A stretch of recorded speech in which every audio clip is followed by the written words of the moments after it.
राजकीय घराणेशाही विरोधात सामाजिक कार्यकर्ते हेरंब कुलकर्णींनी लढा पुकारलाय। त्यांनी राज्यातल्या सर्व प्रदेशाध्यक्षांना घराणेशाही मुक्त पक्षासाठी पत्र पाठवलंय। तसंच 2029च्या निवडणुका ध्यानात घेऊन काय काय करता येईल याच्या सूचना देखील पत्रात केल्या। घराणेशाहीमुळे लोकशाहीचं विकेंद्रीकरण थांबेल असा दावाही कुलकर्णींनी केलेला आहे। किंवा घराणेशाहीमुळे लोकशाहीचं विकेंद्रीकरण थांबलं असा दावा कुलकर्णींनी केलाय। त्यांच्या मागणीवर भाजप प्रदेशाध्यक्ष बावनकुळे यांनीही प्रतिक्रिया दिली। विधानसभा निवडणुकीमध्ये घराणेशाहीचे किती उमेदवार होते याचा अहवाल मी मध्यंतरी प्रसिद्ध केला।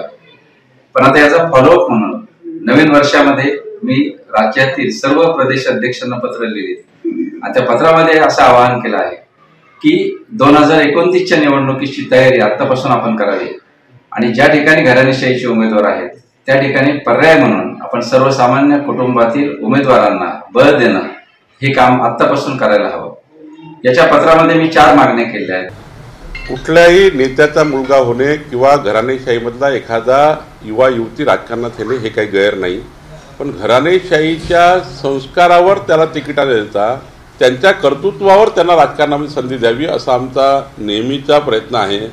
एखाद्या व्यक्तीचा मुलगा असणे किंवा मुलगी असणे हे काही चुकीचं नाही आहे, पण त्याच्यात कर्तृत्व असेल तर त्याला नक्की संधी दिली पाहिजे असं आमचं धोरण आहे। एबीपी माझा, उघडा डोळे बघा नीट।